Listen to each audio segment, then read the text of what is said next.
Today, our group is going to go over optimism bias. In our group is Lexi, John, and myself, Hunter.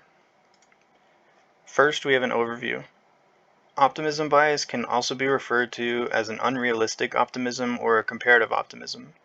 It's a specific type of bias that results in people thinking an unfavorable or a negative event is less likely to happen to them.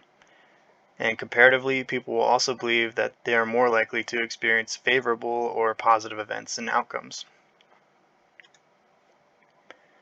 In a brief history, optimism bias was first described by a social psychologist named Neil D. Weinstein in 1980. He was observing college students and found that they believed the likelihood of developing a drinking problem or getting divorced was lower than their peers. In his study, he also found that people have an optimistic bias concerning personal risk, such that people will overestimate positivity or are over-optimistic of their own future. Since optimism bias has several positive outcomes, like confidence and less worry, these traits have historically helped people live longer. So, optimism bias gets passed down more frequently, resulting in it growing as time goes on. In addition, bias stems from inaccurate comparisons to other people, as we are naturally egocentric, which we do not factor into our comparisons.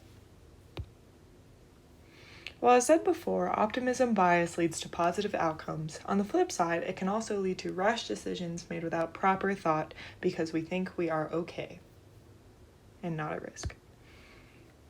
There are increased occurrences of optimism bias when people feel they are in control, like how people feel a lot more safe in a car than in an airplane. It's not that people think that things will magically work out, but they believe they have the skill and know how to make it happen. The occurrence of optimism bias is decreased when an unlikely event happens to them or someone similar to them, like their friends and family, or when they are experiencing depression and anxiety. So for a classic example of optimism bias, we're going to look at driving. So if you ask most drivers, they think they're better than the average driver. But that doesn't make any sense. How could more people be better than the average driver? And that is the optimism bias. People think that when they're behind the car, they're safe, they follow the rules, and yes, they make a couple mistakes here and there, but overall they're a good driver. And there's a few theories about this. One is that a few bad drivers drive down the average of the average driver, and so therefore there are more people, there's a greater amount of people better than the average because of those outliers. And then there's the idea that people make external attribution when they're unsafe. So if they go through a red light, they're going to make an excuse saying, oh, I was in a hurry, or I didn't pay attention there, but I'm usually a good driver. But when you see somebody else do it, you're going to immediately make the judgment that they're not a good driver, or they weren't paying attention, or I don't want to follow them. So that's kind of how the optimism bias plays into driving. And then optimism bias, I think, is closely tied to the availability heuristic.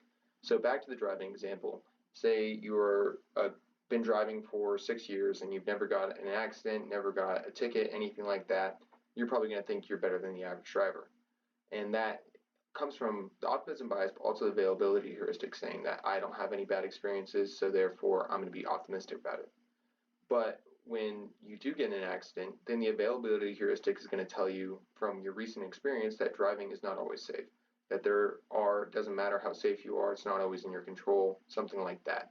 So when you have bad experiences, it kind of can kick out the optimism bias and replace it with availability heuristic of that recent bad memory, which is going to change your risk perception. And then here are some questions that we had. So how should the knowledge of people's optimism bias factor into risk communication plans? Think of an example of optimism bias in one of the case studies presented in this class or personal experience. Was it beneficial or detrimental? Is it possible for optimism bias to have a beneficial effect on people or only negative effects? And then here are references. Thank you for listening, and please ask any questions.